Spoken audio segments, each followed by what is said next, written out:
하시면 아멘 하십시다. 아멘. 하나님의 성령 루아 하코데시 성령님께서 이 시간에 우리와 함께 계십니다. 네.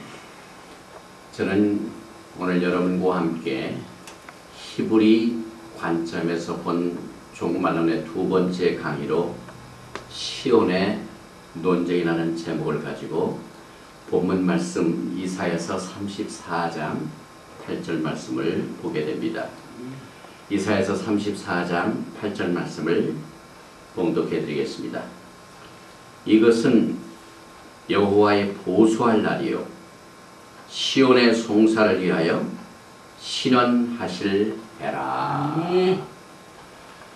저는 오늘 여러분들에게 마지막 때를 살고 있는 전 교회와 또 주님을 기다리는 백성들에게 아주 중요한 메시지를 준비를 했습니다. 왜냐하면은 매일매일 요즘 보도되는 내용들이 오늘 우리가 히브리 관점에서 본 종말론의 예수 그리스도의 재림의 종말을 알리는 사건들이 발표되고 있기 때문에 그렇습니다. 지난주에는 미국 상원 중에 7사람이 이제 예루살렘에 이스라엘 국가의 수도를 이전을 해야 된다. 또 미국의 주 이스라엘 대사관을 예루살렘으로 정식으로 옮겨야 된다 하는 안건을 올리고 있습니다. 그리고 미국에서 가장 큰 미 군기지인 텍사스주에 있는 군기지에서 엄청난 사건이 벌어졌습니다. 저 아랍계 미국 장교가 그만 13명의 미군들을 사살하고 수많은 사람을 부상을 입히는 이와 같은 어처구니 없는 사건들이 지금 벌어지고 있습니다. 저는 이와 같은 사건들을 볼 적마다 히브리 관점에서 하나님의 말씀을 공부하고 주님의 재림을 기다린 자들에게는 얼마나 주의 오심이 가까이 온 것을 알려주는가 하는 이와 같은 사실을 생각해 보면서 우리가 지금 히브리 관점에서 본 종말론을 공부하기 위해서는 이스라엘 나라와의 그 연대의식이 없으면 이와 같은 감각을 가질 수가 없습니다. 예수님의 오심을 기다린 자들은 늘 이스라엘의 나라와 또 그 나라뿐만 아니라 그 백성들과 또 백성과 뗄래야 뗄 수 없는 것이 바로 하나님이 이스라엘에게 주신 땅입니다. 이와 같은 것을 우리가 공부하는 이유는 하나님께서 이 종말의 시간표를 이와 같은 일련의 사건들을 통하여 알려주고 계시기 때문에 그렇습니다.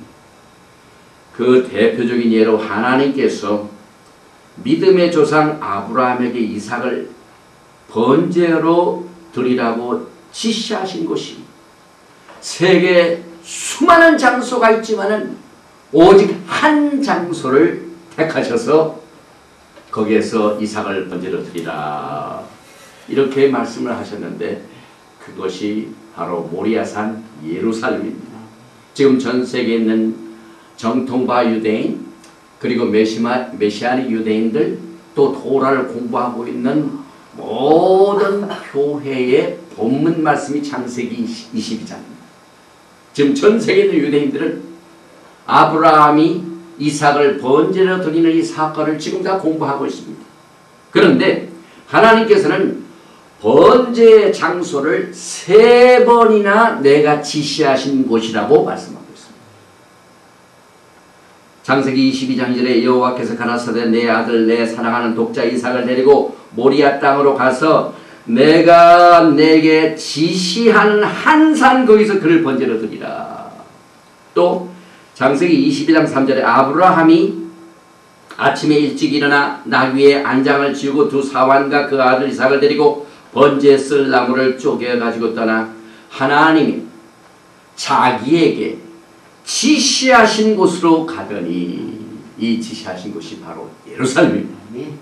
또 창세기 20장 9절에 또 한 번 나옵니다. 하나님이 그에게 지시하신 곳에 이른지라 이에 아브라함이 그곳에 단을 쌓고 나무를 벌려놓고 그 아들 이삭을 결박하여 단나무 위에 놓고, 이 아브라함이 이삭을 바친 이 지시하신 번제 장소가 바로 인류의 구속을 이루게 하여 주님께서 피를 흘리시고 하나님 앞에 제물로 바쳐진 이와 같은 역사적인 장소가 되고 맙니다. 그래서 여기서 나오는 이삭은 예수와의 표상이며, 이제 이삭은 번제 나무를 들고 갑니다. 아브라함은 불과 칼을 들고 갑니다. 이때 이삭이 그 번제 나무를 가지고 번제 장소에 가는 그 자체가 십자가를 지고 가는 예수 그리스도의 표상이 그 지시하신 곳에서 이루어지게 됩니다. 또한 예수님께서 구속의 은총을 통하여 전 세계의 죄값을 다 처리하신 구속의 사건을 이루시고 난 뒤에 죽음에서 부활하시고 다시 지상에 재림하실 그것도 바로 지정하신 곳 예루살렘입니다. 그래서 사탄은 이곳이 어떤 곳인가를 너무나도 잘 알고 있습니다. 스가랴서 14장 4절에 그날에 그의 발이 예루살렘 앞 곧 동편 감난산에 서실 것이요, 감난산은 그 한가운데가 동서로 갈라져 매우 큰 골짜기가 되어서 산 절반은 북으로 절반은 남으로 옮기고, 그래서 모든 역사적인 구속의 사건과 또 예수 그리스도의 메시아닉 왕국의 설립 장소, 바로 지시하신 그곳입니다. 그래서 이것을 우리는 성경을 통하여 신경을 아주 곤두세우고 공부를 해야만 됩니다. 주님의 재림이 심히 가까운 것을 말해주는 사건 중에 하나가 이사야서 34장 8절에 나오는 시온의 송사의 사건입니다. 여기서 송사라는 것은 논쟁을 말합니다. Controversy of Zion. 이 세상에 이 시온 자체가 전 세계 문제 논쟁거리가 된다 이 말입니다. 왜 논쟁거리가 됩니까? 그것을 우리가 오늘 살펴보게 됩니다. 논쟁 중에 하나가 바로 하나님이 아브라함과 맺은 언약을 통해서 주신 이스라엘의 땅에 대한 논쟁입니다. 그래서 우리가 이 시온의 송사, 이것이 주님의 재림을 알려주는 사인인데, 우리가 이 시온의 송사를 알기 위해서 시온이 무엇인가를 알아야만 됩니다. 성경에 나오는 시온은 한 가지 의미가 아니에요. 여러 가지 복합적인 의미가 있습니다. 그런데 그 중에 핵심적인 것만 오늘 우리가 공부를 하게 됩니다. 먼저 시온은 이스라엘의 하나님의 백성이며, 또 시온은 이스라엘의 땅이며, 시온에서 토라가 나오고, 시온은 아브라함과 예수와께서 맺은 언약의 성취를 시온이라고 합니다. 또 시온 하면은 야곱의 포로 생활이 끝나는 것을 말합니다. 또한 시온 하면 메시아닉 타임, 메시아의 왕국 시대를 말합니다. 또 시온은 예수와께서 그의 백성을 구속하시고 같이 거하시는 장소이기도 합니다. 이만큼 이 히브리 뿌리를 보면은 연결이 됩니다. 시온이 한 가지 끝에서 끝나냐, 그 다음 단계, 그 다음 단계, 그 다음 단계, 이제 계속해서 연결하여 이렇게 우리에게 의미를 주는데, 제일 먼저 이 시온이 야훼 하나님의 백성인 것을 이사야서 51장에서 기록하고 있습니다. 16절에 보면 내가 내 말을 내 입에 두고 내 손 그늘로 너를 덮었나니 이는 내가 하늘을 펴며 땅의 기초를 정하며 시온에게 이르기를 너는 내 백성이라 하리 합니다. 또 시온은 이스라엘 땅입니다. 요엘서 2장 1절에 시온에서 나팔을 불며 나의 성산에서 호각을 불어 이 땅 거민으로 다 떨게 할지니 이는 여호와의 날이 이르게 됨이니라. 이제 임박하였으니.